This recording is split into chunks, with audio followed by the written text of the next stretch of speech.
Good afternoon po sa inyong lahat. Happy Easter! Batiin po muna natin ang mga katabi natin. Happy Easter! Pero grabe yung Happy Easter nyo, ang mukha ninyo, Good Friday, ha? Ang pagbati, Happy Easter, pero ang mukha, naka-Biyernes Santo pa rin. Kaya pwede po ba, nang nakangiti, batiin ulit ang katabi, Happy Easter! Tayo po ay nasa ikalawang linggo pa lamang ng Easter season, mga kapatid. Huwag kalilimutan, mas mahaba ang Easter season sa Lenten season. Ano ang pinapaalala nito sa atin? Ito yung pinakamahalagang panahon, hindi lamang sa taon, kundi sa buhay nating mga Kristiyano. Sana wag natin baliwalain at wag nating ipagpalit yung biyaya ng muling pagkabuhay ni Kristo.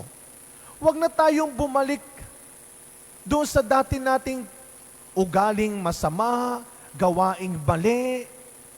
Huwag na nating balikan.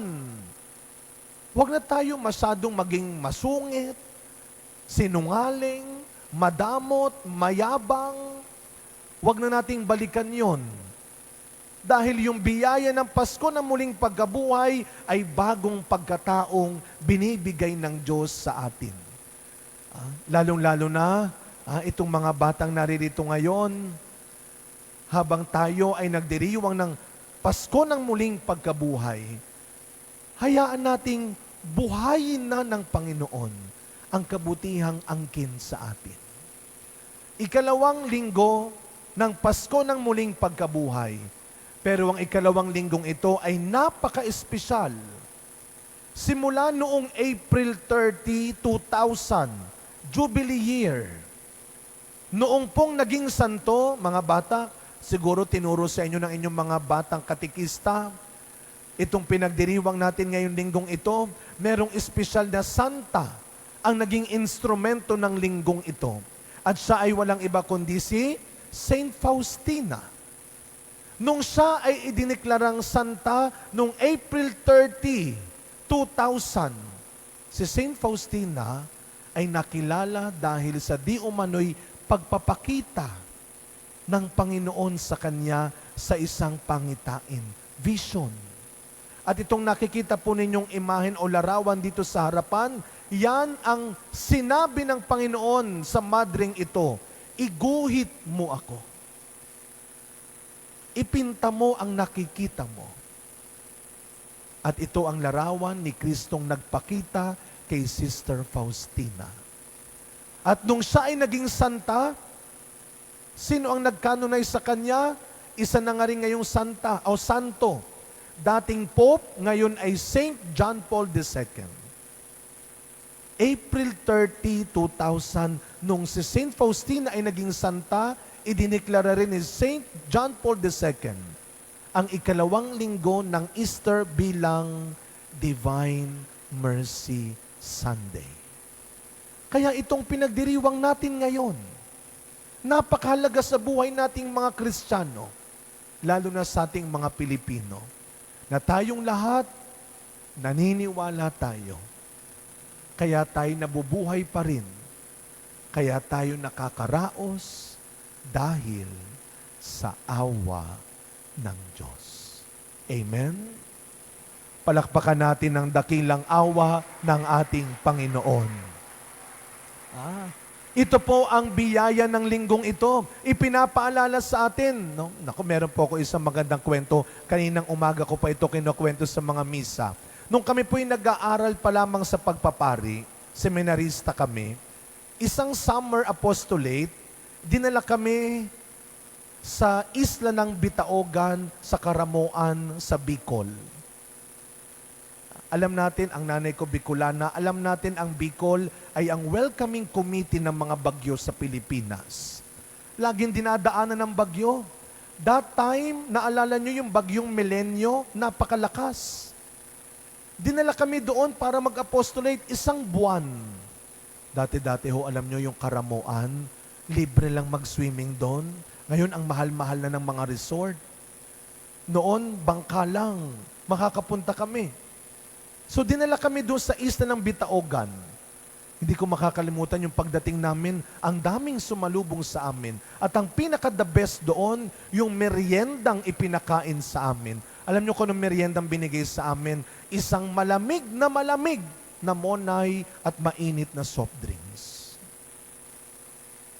Ang lamig-lamig nung tinapay at ang init-init ng soft drinks, isla. Ay hindi na kami umarte, gutom na kami. Kinain na namin, ininom na namin. At nung kami iniikot na sa mga bahay-bahay, nakita namin yung mga taga doon, binati ko yung mga tatay, nag-aayos ng lambat nila. Sabi ko, kamusta po kayo dito? Sabi niya, okay lang naman brother, sa awa ng Diyos, nakakaraos. Tapos nakita ko yung mga nanay. Sabi ko, Nay, kamusta po kayo dito? Ay, okay lang brother, sa awa ng Diyos, nakakaraos. Tapos yung mga bata, sila yung aking mga alaga doon sa kanilang kapilya. Sabi ko, kamusta kayo dito? Okay lang po kuya, sa awa ng Diyos, nakakaraos. Yun ang bukang bibig nila. Kaya nga nagulat ako nung lalakad kami, yung mga aso nagkakahulan. Sabi ko, siguro, pati yung mga aso, sabi nila, sa awa ng Diyos, nakakaraos. Para bang ito yung kanilang paniniwala? Kaya siguro kahit napakarami ng bagyong dumaan sa kanila, nakatayo pa rin sila.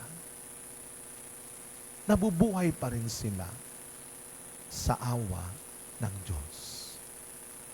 Kaya nga ho, alam nyo, kaya meron tayong mahal na araw. Kaya meron tayong Pasko ng pagkabuhay. Dahil meron tayong Diyos na naawa sa atin. Sa mahabang panahon ng pananatili ng tao sa kadiliman ng kasalanan at kasamaan, ibinigay niya ang kanyang anak upang maging kaligtasan natin. Kaya meron tayong Kristo na nagbigay sa atin ng awa at hindi parusa. Alam niyo, ito ang tingin sa atin. Hanggang ngayon ng Panginoon, kung babalikan natin ang ebanghelyo natin, inabutan ni Kristo ang kanyang mga alagad, nagtatago sa kanilang silid. Hindi lang dahil sa lungkot, kundi takot na pati sila hulihin ng mga Hudyo. Kaya ano ang unang binigay ni Kristo sa kanyang mga alagad nung nagpakita siya? Ito yung sinagot naman ng mga bata kanina. Sabi ni Kristo, sumainyo ang kapayapaan. Sapagkat awang-awa si Kristo. At marahil hanggang ngayon, awang-awa siya sa atin. Kapag nakikita niya tayong nabubuhay pa rin sa galit, sa inggit. Kapag nakikita tayo ng Panginoon na nag-aaway-away, na nagkakanya-kanya, nag-aagawat, naaawa siya sa atin. Kaya nga ano ang sabi ni Kristo? Habag ang ibig ko, hindi hain. I desire mercy, not sacrifice. Kaya ipinapaalala ko lagi sa mga nagsiserve sa simbahan. Bago ka tinawag magbasa dito, tinawag ka munang maging nanay. Bago ka tinawag na magbigay ng komunyon, tinawag kang maging tatay, magpakatatay ka. Bago kayo mag-serve sa simbahan, kumanta at manatili lagi sa simbahan, tinawag kang maging mabuting anak. Maawa ka rin sa kanila. Hindi mo tauhan at utusan lahat ng tao. Hindi alam at hindi kaya ng lahat ang gusto mo. Kaya huwag kang magagalit pag sinasabi nilang, hindi ko kaya, maawa ka rin sa kanila. Tulad ng paalala ng ating mga apostol sa ating unang pagbasa, sana mabuhay tayo, magturingan tayo bilang magkakapatid. Nag-uunawaan, nagmamahalan, nagpapatawad, may awa sa isa't isa.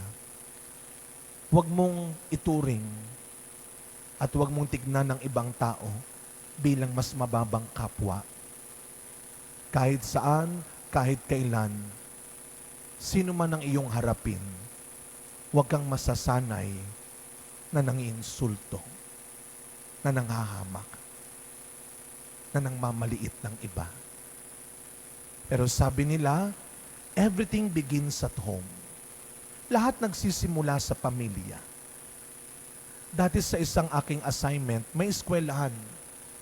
Nung magtatanghali na, wala akong magawa sa kwarto, tumambay ako dun sa guardhouse. At nakita ko dahil magtatanghali na, dumarating yung mga nagbibigay ng mga tanghalian ng mga bata. Nagbell na, tapos na ang lunch break. May isang batang babae, estudyante na iwan, tingin ng tingin sa labas, nakakunot na yung noo niya. Simangot na.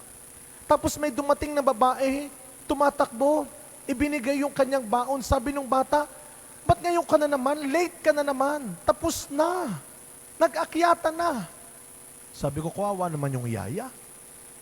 Sabi ng bata, akin na yan. Sige na, umalis ka na. Umalis ka na, ma. Umalis ka na, ma. Mama.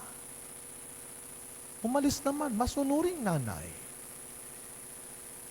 Mga bata, lahat ng anak, tandaan nyo ito.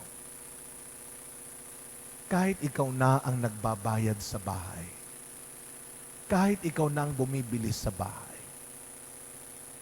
hindi magbabaliktad ang mundo. Ikaw pa rin ang anak. Sila ang magulang. Nagsisimula lahat sa bahay. Kung ayaw mong magmukhang kawawa, sana, huwag mong gawing kawawa ang iba. Sabi nga ni San Juan sa ikalawang pagbasa, makikilala tayong mga Kristiyano kung tutularan natin si Kristo sa kanyang ipinakitang habag at awa sa iba. Sa pagpapatuloy ng ating misa, mga kapatid, gusto ng Panginoon, hindi ka magmukhang kawawa. Pero ang gusto niya, magkaroon ka ng mukha ng awa. Na sana, pag nakikita ka ng iba, hindi takot at lungkot, kundi pag-asa at awa ang napupulot nila. At anumang pagsubok ang dumating sa buhay mo, huwag mong kalilimutan, hindi ka pa tapos. Inaayos ka pa ng Diyos sa awa ng Diyos. Amen.